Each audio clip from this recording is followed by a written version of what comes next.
Hello and welcome to the fifth edition of Goa Arts and Literary Festival at International Centre, Goa.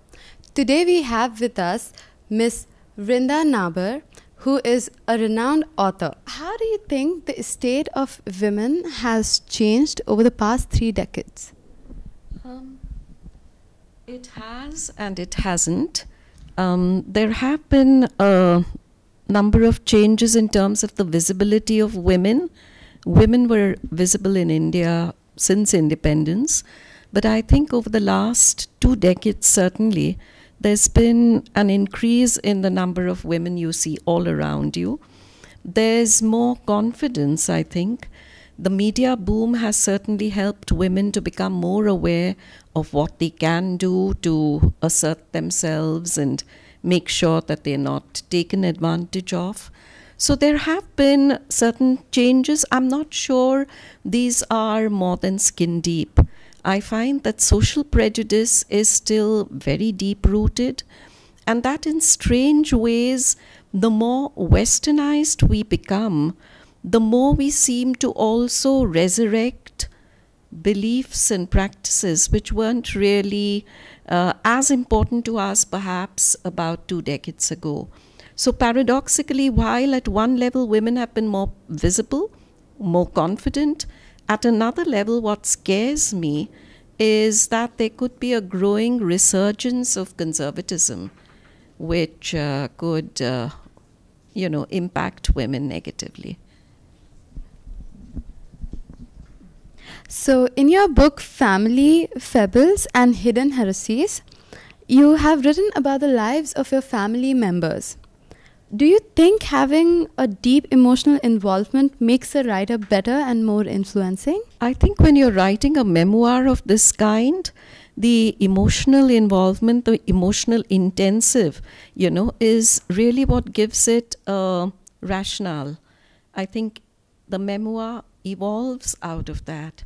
But I think for it to become really successful or, to do something more than just being a chatty, gossipy account of family life, one would also need to expand it a little more, to become a little more detached, to talk about it not merely in terms of my mother, my sister, my grandmother, but in terms of why you're doing it and what relevance it has to people's lives as a whole.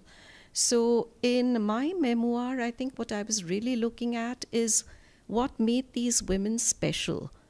Why were their lives of interest not just to me, but to the world around me? And, how would they also speak to women who may have had similar experiences, similar conflicts, similar ways of trying to resolve the personal and the public? So that was some of the things. I think any memoir writer has to be both intensely involved with the subject as well as detached enough to be able to look at it dispassionately. Your book, Cast as Women, has a very interesting title. How did you come up with it? The title really evolved from a term which one uses and hears used very often around one, which is the term Strijati, Strijati. Now, I was fascinated as I began to work on women's issues, which I was interested in, by the ways in which we'd lumped women not just in terms of their gender or their sex or their sexuality, but also that there was a term which seemed to suggest that we'd imposed a kind of a caste, a kind of a varna on them. Purush jati and Stri jati seemed to cut across the normal denotations of jati. Because when you said Stri jati, you didn't really look at whether a woman was, a Brahman or, a Kshatriya or, the other jatis didn't make sense. It cut across all of those. And so I found that there was a way of denoting all womankind as a caste.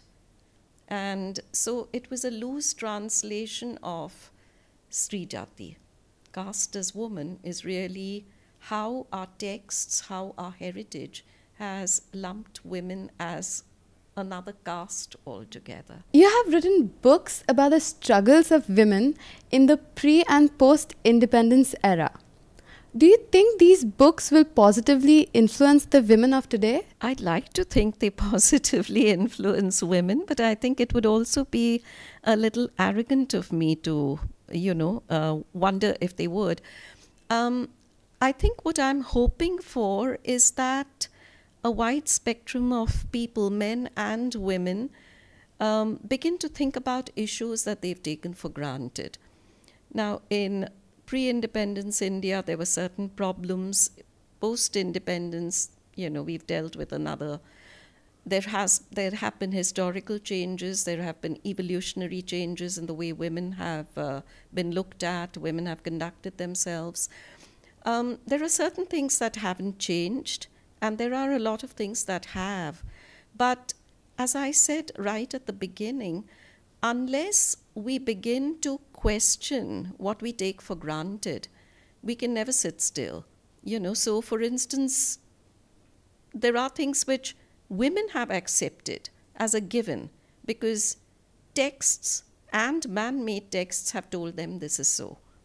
So I'm hoping that men and women begin to look at these things more rationally and not just in terms of tradition and what we've done over the years and so on, but whether it is at all necessary and what needs changing and how we can change them. You basically want the women to learn from the past? I think that past, present, future, it's a continuum. It's not, you can't break them into segments which have nothing to do with each other. They're interconnected. I'm not saying I want women to learn from the past, but I'm saying unless we look at the past, we cannot look at the future. I think we have to look at the past either to learn from it and to break away from it, to move away from it, maybe to find things in it that we hadn't looked at. But when I say look at the past, I'm really talking of a more rational approach to the past, not just revering the past in a blind way. Talking about the significance of literature, do you think the importance of it has increased over the years? I'm afraid not. I find that very few people read literature, unfortunately, these days. Very few people read. And I find people seem to spend an enormous amount of time, which people of my generation may have spent on reading, on the social media, on things like that. And the reading habit has always been exclusive. I think it's never been a very democratic kind of habit.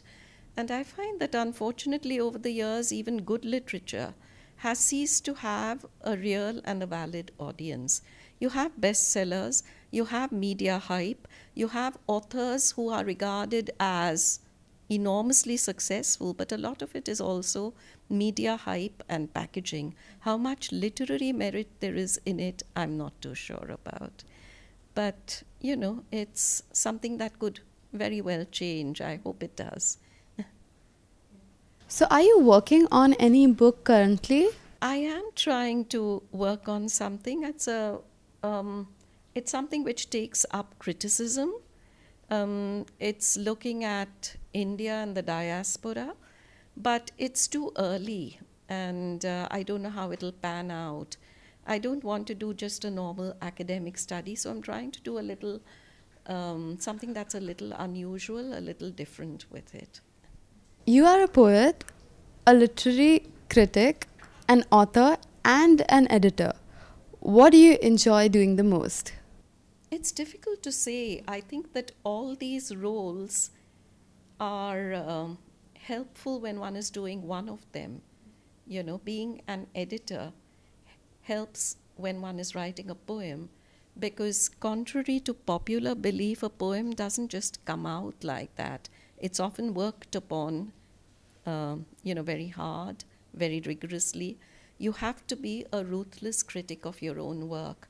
If you can't do that, then you can fall into the trap of being smug, of being self-congratulatory and so on. So in different ways, I think that they are part of a holistic whole. So when I'm doing the one, the others enter the scene maybe subconsciously, but they're there. Thank you, ma'am. That was Miss Vrinda Nabar with us. We are at the 5th edition of Goa Arts and Literary Festival.